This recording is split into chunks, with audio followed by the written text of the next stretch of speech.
হিন্দুদের টাকা নেওয়া বা দেওয়া যাবে কি? অর্থাৎ অমুসলিমরা যদি ত্রাণ দেয়, এটা মুসলমান খেতে পারবে কি না?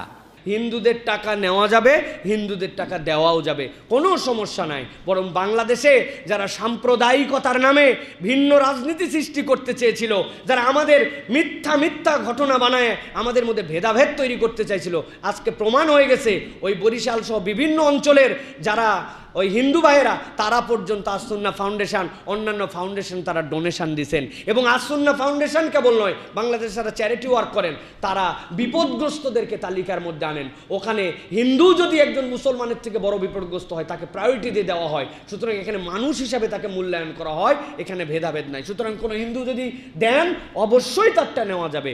এমনকি মসজিদ নির্মাণের জন্য হিন্দুর টাকা নেওয়া যাবে, কোনো সমস্যা নাই। তার জন্য তার টাকা যদি সে দিতে চায়, নেওয়া যাবে আল্লাহর বান্দা হিসেবে। সুতরাং এখানে হিন্দু মুসলমানের ভেদাভেদ নাই, তার টাকা নেওয়া যাবে। মুসলমানরা কোন জায়গাটায় বারণ করেন এটা আপনাকে ক্লিয়ার রাখতে হবে।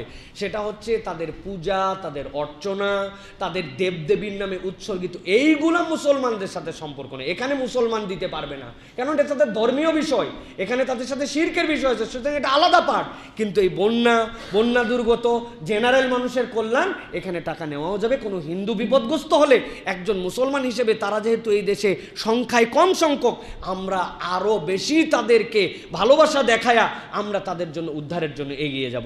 এক কথায় বলে দেই, যেটা হালাল সব অবস্থায় হালাল, যেটা হারাম সব অবস্থায় কি হারাম। যেমন কোনো মুসলমান যদি আপনাকে কোনো হারাম খাদ্য দেয়, আপনি খেতে পারবেন? এটা হারাম। কিন্তু কোনো অমুসলিম যদি আপনাকে হালাল খাবার দেয়, এটা খাওয়া কি আছে? আল্লাহ রাসূল ইহুদির বাড়িতে খাবার খায় নাই? দাওয়াত খান নাই? দাওয়াত খাইছেন। আল্লাহ রাসূল ইহুদিদের সাথে লেনদেন করছেন, ব্যবসা করছেন, বাণিজ্য করছেন, চুক্তি করছেন, তাদের থেকে সহযোগিতা নিছেন, তাদেরকেও কি সহযোগিতা করেছেন। এমন কি আপনার মসজিদেও যদি কোনো অমুসলিম টাকা দিতে চায়, সকল আলেমরা একমত, আপনি এই টাকা দিয়ে মসজিদ করতে পারবেন। তবে একটা শর্ত আছে। শর্তটা হলো, আপনার এলাকার মসজিদে যদি কোনো অমুসলিম টাকা দেয়, অথবা ইট দেয়, সিমেন্ট দেয়, বালু দেয়, আপনি নিতে পারবেন, কিন্তু তার কোনো সর্দারি এই মসজিদে গ্রহণযোগ্য হবে না। কথা কি বুঝাইতে পারছি? কোনো সর্দারি আপনার উপরে সে করতে পারবে না। সেম কোনো অমুসলিম যদি আপনাকে হালাল খাবার দেয়, হালাল কোনো বস্তু দেয়, একটা জামা দেয়, আপনার নেওয়ার মধ্যে দোষের কিচ্ছু নাই, আপনি নিবেন এবং অমুসলিমকেও আপনি কি দিবেন। এটা ইসলামের সৌন্দর্য, এটা ইসলামের কি সৌন্দর্য। রাসূল করিম সাল্লাল্লাহু আলাইহি ওয়াসাল্লাম কুরবানির ঈদের গোশত নিয়ে অমুসলিমদের বাড়ি বাড়ি গেছে না? এই ওয়াজ তো কয়দিন আগেও শুনাইছি। সুতরাং দিবেন, নিবেন, এটা হলো ভ্রাতৃত্ব। কিন্তু ওই যে আমরাই তো বলি, আমরা আলেমরাই বাংলাদেশে প্রথম বলছি, সংখ্যালঘু বলতে কোনো কথা নাই, তারা আমাদেরই লোক, তারা আমাদের দেশের নাগরিক, সংখ্যালঘু হবে না, বরং তারা আমাদের সাথে কাঁধ মিলাইয়া আমাদের সহযোগী, আমরাও তাদের সহযোগী। আপনি হিন্দুর মেয়ের বিয়ে দিয়ে দিবেন, হিন্দুর চিকিৎসা করে দিবেন, অমুসলিম, খ্রিস্টানের, বৌদ্ধ, তাদেরকে আপনি সাহায্য করবেন। আবার আপনি যদি বিপদে পড়ে যান, তারা যদি আপনার দিকে হাত বাড়ায়, নিতে কোনো অসুবিধা। জাকাতের টাকা কি বন্যার ফান্ডে দেওয়া যাবে? প্রথম কথা হচ্ছে, জাকাতের জন্য আল্লাহ রাব্বুল আলামিন হকদার নির্ধারণ করেছেন। ইন জেনারেলি আপনি জাকাত দিতে পারবেন না, কিন্তু বন্যা দুর্গতদের মধ্যে কেউ জাকাতের যদি হকদার হন, আপনি যদি তাকে অর্থ দিয়ে তাকে মালিক বানায় দেন, অবশ্যই আপনার জাকাতের টাকা দিতে পারবেন। কিন্তু জেনারেল ফান্ডে আপনি জাকাতকে যুক্ত করে দিতে পারবেন না।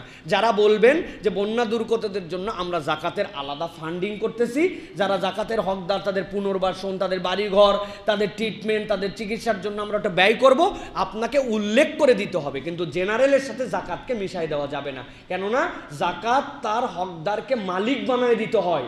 ওই মালিক এরপরে তার ইচ্ছা মতো খরচ করবে, নচেত আপনি এইটা করতে পারবেন। অতএব বন্যা দুর্গতদের জন্য অবশ্যই জাকাত দেওয়া যাবে, কিন্তু যারা এই ফান্ড রেজ করতেছেন তাদেরকে এটা বলে দিতে হবে যে জাকাতের প্রপার হকদার প্রপার ওয়েতে যেন এটা ব্যবহার হয়, এটা আপনাকে সতর্ক থাকতে হবে। এখানে একটা প্রশ্ন আছে, হারাম টাকা দিয়ে বন্যার্তদের সাহায্য করা যাবে কিনা? হারাম টাকার কোনো ইবাদত আল্লাহর দরবারে আসতে কইছেন কবুল? হজ করলে হবে? জাকাত দিলে হবে? তবে ইদানিং দেখি পোলাপাইন একটা দাবি তুলছে, বড় বড় রাঘব বোয়াল যারা লাখ লাখ কোটি কোটি টাকা আত্মসাৎ করছে, অন্তত এই টাকাগুলো কিছু খরচ করুক। আমি পরামর্শ দেব, এই যে হাজার হাজার কোটি টাকা, শত শত কোটি টাকা যারা বাংলাদেশের জনগণের আত্মসাৎ করেছেন, আপনার কাছে একটা সুযোগ এখন আছে, সেটা হলো এই টাকা আপনি সরকারের কোষাগারে দেন। আপনি নিজের হাতে মাতাব্বরি করে খরচ করেন না, এটা আপনার না, আপনার খরচ করার অধিকার নাই। এটা জনগণের টাকা, আপনি জনগণের কাছে ফেরত দিবেন। আর জনগণের কাছে ফেরত দেওয়ার কাজই হলো জনগণের সরকারের কাছে কি এটা হস্তান্তর করবেন। যদি বিবেক থাকে, চোরেদের বিবেক থাকে না বেশি একটা, ডাকাতদের খুব একটা বিবেক থাকে না। যারা এতদিন চুরি করছত, যারা জনগণের সম্পদ খাইছত, যেমনে করছত, তুই যদি আখেরাতে বাঁচতে চাস, অন্তত সবগুলা টাকা অ্যাকাউন্ট থেকে তুলে সম্পদ নিয়ে সরকারের হাতে দে। হযরত ওমর রাদিয়াল্লাহু তাআলা আনহু ঈদের আগে বাজারে গেছে, বাজারে গেছেন মুখ ঢাকা, এক জায়গায় যায় দেখতেছেন হযরত ওমর রাদিয়াল্লাহু আনহুর ছেলে, তিনি একটা উট নিয়ে দাঁড়ায় আছে, বিক্রি করবে, মোটা তাজা উট। হযরত ওমরকে সে চিনে নাই, জিজ্ঞেস করতেছে তোমার উটের দাম কত? তো দাম একটা বলছে। হযরত ওমর কয় তোমার উট আমি কিনলাম। কথা বুঝেন? এবার হযরত ওমরের হাতে রশিটা দিছে, এবার হযরতে ওমর মুখটা খুলছে, খোলার পরে ছেলে তো ভয়ে কাঁপতেছে। হযরত ওমর বলতেছেন এত মোটা তাজা উট, তোমার এত উটের ব্যবসায়ী তুমি কবে হইছো? তোমার তো দেখি নাই উট লালন মানে কখনো ব্যবসা করতে। ছেলে বলতেছে আব্বা, আপনি যেই জায়গায় বসে রাষ্ট্র পরিচালনা করেন তার পেছনের উপত্যকায় একটা জায়গা আছে, ওই জায়গায় লোকজন যায় না, ওখানে কিছু ঘাস উঠছে, আমি বাজার থেকে অল্প টাকায় একটা কি বলে শুকনা উট খরিদ করছি, ওই জায়গায় আমি ঘাস খাওয়াইয়া এটা মোটা তাজা করছি, বিক্রি করতে আসছি, আমার যদি কিছু লাভ হয়। হযরত ওমর ওটের রশি ধরে এটাকে বাইতুল মালের লোকদের কাছে জমা দিয়ে বললেন, আমার ছেলে শুনে রাখো, আমি যেই জায়গায় বসি ওই জায়গার পেছনের জায়গাটা জনগণের, এই ঘাসগুলা জনগণের, এখানকার ঘাস খাওয়াইয়া উট ব্যবসা তোমার দ্বারা মানায় না। কি বুঝলেন? কি বুঝলেন? রাষ্ট্রপ্রধান যেই জায়গায় বসছে তার পেছনের উপত্যকার ঘাস তার ছেলের জন্য জায়েজ নাই, আর আমার দেশে সব হ্যাঁ হারাম টাকার ইবাদত আল্লাহর দরবারে কবুল। শেষ একটা প্রশ্ন আসছে, বন্যা আসলে অনেক সেলিব্রিটি দেখা যায় মানবতার ফেরিওয়ালা, এভাবে আমি দেখি না। আপনি যেভাবে প্রশ্ন আসছে, মানুষ যখন বিপদে পড়ে যায় তখন তার পাশে দাঁড়ানো আগে জরুরি। কে দাঁড়াইছে এটা না, দাঁড়াইছে কি না ওইটাই কি।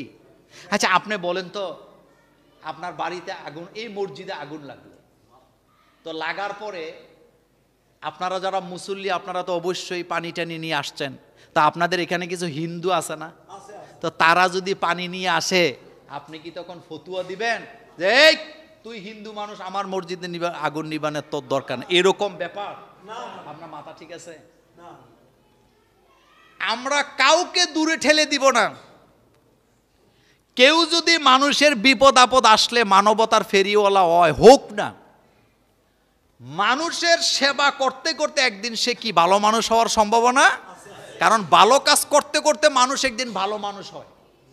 এই জন্য তিরস্কার না, সুযোগ দেন, আসুক, সবাই মিলে আসেন, বিপদগ্রস্ত মানুষের পাশে কি দাঁড়াই, সবাই মিলে দাঁড়াই, দাঁড়ানো উচিত আমি মনে করি।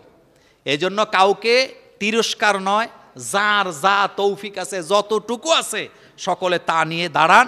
এবং যারা সেলিব্রিটি হোক, সে সেলিব্রিটি, এটা তার ব্যক্তিগত ব্যাপার, সে লোক দেখানোর জন্য এটা করতেছে না কেন করতেছে এটা তার ব্যক্তিগত ব্যাপার, কিন্তু আমি দেখতেছি সে বিপদগ্রস্ত মানুষের সামনে কি দাঁড়িয়েছে, বিপদগ্রস্ত মানুষের পাশে দাঁড়িয়েছে, অন্তত এই থেকে আমার একটা পজিটিভ চিন্তা ভাবনা থাকার কি দরকার আছে। আল্লাহ পাক আমাদের